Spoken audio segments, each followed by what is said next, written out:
안녕하세요. 네, 저는 소금인형 카페를 운영하고 있는 소금 언니고요.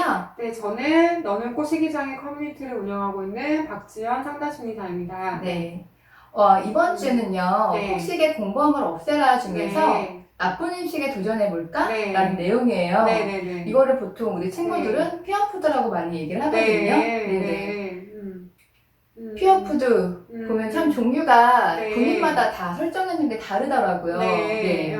그쵸. 근데 음, 보면은 음, 살찌는 음식, 그리고 살 안 음, 찌는 음식, 음, 네, 이렇게 음, 피어푸드를, 네, 음, 구분을 해서 하는 경우가 있거든요. 많죠, 네, 많죠, 네, 네네네. 맞아요, 좀 네, 피어푸드에 네, 대해서, 네, 네. 좀 얘기 좀 해주실래요? 그러니까 이게 기준이 너무 다양해요. 개인마다 개인차가 심하고, 뭐 어떤 분에게는 이 음식이 그런 어떤 나쁜 음식이 아닌데, 또 다른 분에게는 그렇게 해당될 수도 있고, 네. 근데 이것도 사실은 강박의 일종이거든요. 네, 강박의 일종이고, 근데 증상 중에 하나예요. 네네. 대표적인. 그 나쁜 음식, 좋은 음식 구분하고, 어떤 특정 음식을 되게 두려워하고, 무서워하고, 이런 거는 이제 식이장애에서 볼 수 있는 굉장히 이제 독특한 증상 중에 하나죠. 이제 그러면서 자기만의 규칙을 자꾸 만들어 가시는 거거든요. 예, 맞아요. 네, 그러니까 전혀 객관적이지 못하고, 이제 그 논리적이지 못한 것임에도 분명히 그러니까 자기가 아는데도 불구하고, 그러니까 자기만의 기준을 가지고 그 음식의 어떤 그 두려움을 느끼시기 때문에 네. 더 뭔가 이제 거기에 더 뭔가 이제 규칙이 더 강화되고 새로운 규칙들이 더 생기고 이러면서 이제 기피를 하시다 보면 이게 뭐가 문제가 되냐면 결국엔 나중에는 이것이 다 폭식으로 연결이 되거든요, 결국에는. 그러니까 결국에는 내가 그렇게 기피했던 음식을 폭식할 때 이제 왕창 먹게 되는 수가 있어요. 결국은 그 폭식을, 네, 폭식이 아니라 네, 그 피어푸드, 그러니까 네, 기피하는 네, 음식이 네, 어떻게 칼로리가 높거나 네. 뭐 맛이 뭐 달거나 그쵸, 네, 조금 예. 보면은 되게 먹었을 때 좀 기분을 좋게 해주는 그쵸. 약간 당이 많이 네, 들어있는 물론 네, 네. 사람마다 다르긴 네, 하지만 네, 네. 그런 음식들이 많잖아요. 그럼 네, 결국은 그 음식을 참고 참다 네, 네, 보면 네. 결국은 그 음식으로 폭식이 네. 터진다는 말씀이신가요? 그쵸. 왜냐하면 그거 자체도 식욕을 누르는 거기 때문에 음, 결국에는 다 그것이 이제 왕장창 이제 어떤 한순간의 어떤 폭식으로 이어지기 때문에 네. 이제 또다시 좌절감이나 이제 그런 음, 실패감을 또 이제 맛보시게 될 수밖에 없거든요. 네네. 그래서 이 기준을 굉장히 완화시키는 작업을 좀 많이 하는 편이에요. 상담 초반에. 네, 네, 네. 어떻게 음. 하시나요? 그러니까 개인마다 좀 다르죠. 그러니까 이거를 네네. 무조건 드세요 이러는 건 아니에요, 네네. 절대로. 근데 이제 그렇게 세우는 기준이나 뭐 거기에 따른 그런 마음 상태나 이런 것들을 좀 같이 질문을 같이 많이 하죠. 그래서 음, 그게 왜 무섭고 두려우신지, 그래서 음, 그런 일이 뭐 그 음식 먹었을 때 어떻게 되실 것 같은지, 뭐 이런 걸 하나하나 조금 다 얘기를 해봐서 이제 음, 결국에는 이제 스스로가 그게 강박이라는 걸 다 깨닫고 그 두려움을 놓을 수 있게 이제 그 상담에서 아마 제가 이제 좀 개인마다 좀 달라요, 이거는. 이게 딱 아, 정형화된 방식은 있는 건 아니지만 네네. 어쨌든 이 부분이 좀 되지 않으면 또 음, 식행동이 무너지기 때문에 네네. 그 식사행동에 대한 접근을 할 때 이거를 꼭 얘기를 좀 많이 하고 넘어갈 수밖에 음. 없죠. 네. 그럼 보통 피어푸드 좀 이렇게 네. 두려워하는 네. 음식으로 네. 어떤 음식들이 좀 많이 있나요? 그러니까 대표적인 게 그 약간 그 달달한 거 있지, 달달한 거. 네, 뭐 마카롱, 네, 케이크, 케이크, 네. 팥빙수, 그 음, 다음에 면 있죠, 면 종류. 아, 네, 뭐 면 종류도 탄수화물이라고 생각하셔가지고 네네. 살찐다고 생각하시고 음, 그리고 뭐 또 뭐가 있을까요? 그러니까 이거 버터, 뭐 네, 뭐 식용유, 네, 그쵸, 네, 기름진 음식도 예. 네. 음, 그러니까 사람마다 메뉴는 다양한데 흔히 말하는 이제 우리가 다이어트 할 때 이거 먹으면 살쪄 이런 거 있잖아요. 네네네. 그런 거는 대부분 좀 많이 기피하시는 것 같아요. 네, 근데 결국은 음, 피어푸드도 네, 난 이거를, 이게 무서운 음식이야 라고 본인이 네. 설정을 한 그쵸, 거잖아요. 그쵸. 네, 네. 네. 근데 그 음, 설정한 거를 다시 네, 해제하기까지 네. 좀 시간이 많이 걸리는 편인가요? 그러니까 이제 그런 부분은 오히려 그러니까 사람마다 좀 다르긴 하지만, 네네. 그러니까 제가 볼 때는 그렇게 오래 걸리진 않아요. 이 음, 과정이, 네. 그러니까 이제 뭐 폭식 구토가 없어지고 이런 건 조금 계속 이렇게 왔다 갔다 하긴 하지만 오히려 이런 부분에 대해서는 조금 좀 나중에는 조금 수월하게 이렇게 좀 넘어가시는 분들도 좀 많이 봤거든요.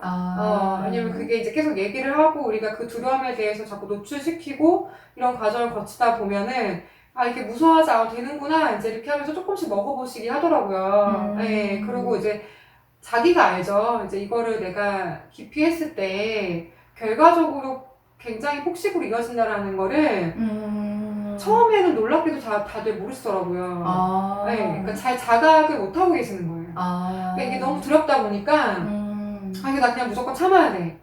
먹으면 안 돼. 이렇게만 생각을 하시기 쉽지, 이거를 내가 식욕을 참고 있는 거고, 내가 그래서 이것 때문에 폭식을 하게 돼. 라고까지 생각을 잘 못하시기 때문에, 이제 그런 것만 우리가 조금 많이 초반에 얘기를 해도, 좀 이렇게 두려움이 좀 많이 내려가는 걸 좀 많이 본 것 같아요. 네. 그 선생님, 네. 저희가 뭐 정상식이나 이런 식사 행동을 네. 할 때, 그러면 이런 피어푸드도 어떻게 음식을 네. 설정하고 정할 때 네. 영향을 미치잖아요. 네네네네. 그럼 이런 피어푸드나 그 두려워하는 음식은 네. 내가 식사 행동을 하기 전에 네. 이 부분이 해결되는 게 도움이 네. 되나요? 이렇게 순서는 정해져 있지 않아요. 이걸 그냥 함께 갖고 가는 건데, 그러니까 자기 모니터링지를 쓰고 식사 행동을 뭔가 지키려고 이제 하다 보면은 이런 것들이 나오는 거죠. 이런 것들이 주제로 나오고, 네네. 그래서 우리가 쓰는 거거든요. 자기 모니터링지를 하나하나 나의 어떤 그런 그 음식에 대한 불안감이라든지 그런 감각을 우리가 알기 위해서 그 자기 모니터링지에 이제 그런 것들을 적는 거예요. 네네. 그래서 적다 보면은 하나씩 뭔가 그런 강박이나 불안들이 나오기 때문에 그걸 가지고 우리가 얘기를 좀 많이 좀 하게 되죠. 네. 그러네요. 네. 네네. 음. 그러면은 네. 이렇게 네. 나의 그런 나쁜 음식 리스트를 네. 한번 네. 생각해보는 시간을 네. 갖는 것도 좋을 것 그쵸. 같은데요. 네. 네, 이 표를 보면 좀 도움이 될 것 같아요. 네. 좀 더 설명해 주시겠어요? 네, 그러니까 이제 대표적으로 이제 제가 빵하고 튀김류를 적어놨는데 이유가 있어, 자기만의 이유가. 뭐 빵을 먹으면 소화가 안 될 것 같고 밀가루는 무조건 살이 찔 것 같아요. 그리고 튀김류는 먹고 토하지 않으면 바로 허벅지살로 갈 것 같다. 그러니까 이게 이렇게 딱 봤을 때 언뜻 보면은 그럴듯하지만 다시 생각해 보면 자기만의 논리거든요, 이게. 그쵸. 네, 이유가. 네. 그래서 이런 것들을 이제 적어보면서 객관화시키는 작업을 갖는 거예요. 저희가. 네. 어떻게 보면 이제 막연히 난 이거 먹으면은 난 마카롱이 먹으면 안 돼라고 생각을 했는데 마카롱 내가 먹지 말아야 될 이유 이렇게 적었을 때 이렇게 보다 보면 이게 논리적으로 진짜 좀 맞지가 않네, 오류가 있네. 그쵸. 그렇게 아는 것도 되게 중요하겠어요. 네, 맞아요. 네네. 그러면 도저히 삼킨 수 없는 나쁜 음식을 진짜 극복하고 싶어하는 친구들이 많거든요. 정말 저희 소금인형에도 이런 피어푸드한 이야기가 정말 자주 올라와요. 좀 사람마다 다른 건 당연히 있겠지만 좀 보편적으로 우리 친구들이 좀 적용할 수 있는 방법에 대해서 알려주시겠어요? 네.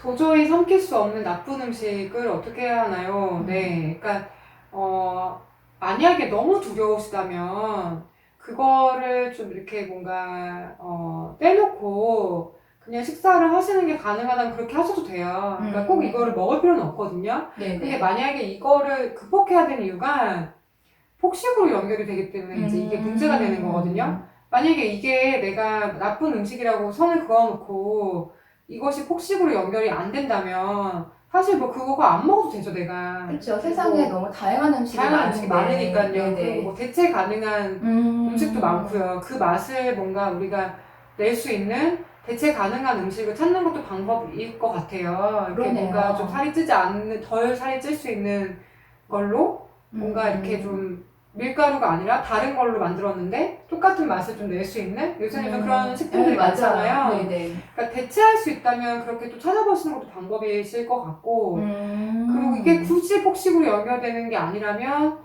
뭐 그것 말고 뭐 다른 거 드셔도 되고요. 근데 너무 여기에 이제 막 내가 이걸 극복해야 돼 이렇게 하시면은 오히려 그런 두려움이 더 세지기 때문에 조금 그 불안을 좀 내려놓으시고 지켜보되 이런 음식이 만약에 뭐 예를 들어서 내가 팥빙수를 그러니까 실제 사례인데요. 네. 팥빙수를 3년간 참으신 거예요. 되게 좋아하시는 간식인데 3년간 참다 보니까 나중에는 하루에 그 빙수를 하나씩 먹지 않으면 안 되는 거예요. 그러니까 이렇게 만약에 내가 약간 후유증이 크다. 네. 그러면은 이거를 극복을 해야죠. 이거는 당연히 폭식으로 연결되는 거니까 극복을 해야 되는데 이게 도저히 뭔가 내가 이거는 행동으로 되지 않는 거다. 그럴 때는 그 이면에 뭔가가 있어요. 이게 그래서 좀 어려운 것 같아요. 이게 뭔가 가장된 문제는 이건데 그 밑을 들여다보면은 사실 그런 어떤 빙수의 문제가 아니거든요. 그래서 그거를 찾으시는 게 되게 좋아요. 근데 이걸 혼자 찾을 수 없기 때문에 그때는 상담을 받으시든 명상을 하시든 전문가를 옆에 끼고 뭔가 같이 하시는 게 좋죠. 네. 그러네요. 네. 어떻게 보면 이제 피어푸드에 대해서 무조건 네. 극복을 해야 된다 생각하는 네. 친구들이 많았는데 네. 정말 이 피어푸드가 폭식의 원인이 되거나 네. 폭식으로 이어지지 않는다면 꼭 고치지 않아도 좀 함께 가져가도 될 수 있는, 왜냐하면 세상엔 다양한 음식이 많고 그와 비슷해 대체 음식을 먹을 수는 있거든요. 근데 그렇다고 해서 좀 생각하지 않고 그래 나는 폭식으로 안 이어져 라고 생각하시는 분도 있으실 거예요. 근데 선생님이 아까 말씀해 주신 것처럼 생각보다 피어푸드가 폭식으로 되는 경우가 많고 그거를 자각하지 못하는 친구들이 좀 많아요. 많죠. 네. 그렇기 때문에 한번 자기 스스로에 대해서 이 피어푸드와 폭식의 연관성을 생각해 보고 나서 극복을 해야 될지 아니면 그냥 좀 이렇게 같이 가면서 다른 음식으로 대처를 해야 될지 생각해보는 시간을 갖는 것도 중요한 것 같아요. 맞습니다. 하고 그 방식 중에 아까 저희가 했던 것 중에 이렇게 나쁜 음식 리스트가 있잖아요. 그쵸. 한번 이렇게 쭉 적어보시고 맞아요. 하고 내가 폭식을 할 때 사는 음식도 옆에다가 쭉 적어보시면은 맞아요. 피어푸드가 폭식할 때 음식이랑 많이 겹치네? 그거는 피어푸드가 바로 폭식으로 이어진다는 거거든요. 한번 이 부분을 꼭 체크해 주시길 바랄게요. 네네. 맞습니다. 이번에도 참 되게 우리 친구들이 많이 궁금해하는 부분에 대해서 좀 되게 많이 잘해서 감사합니다. 감사합니다. 이 영상을 보시고 더 궁금한 사항이 있으시면 댓글을 달아주시거나 아니면 카페에 문의하셔도 저희가 답변 드릴게요. 이번 시간도 고생 많으셨습니다. 고생 많으셨습니다. 감사합니다. 감사합니다. 저는 피어푸드가 무조건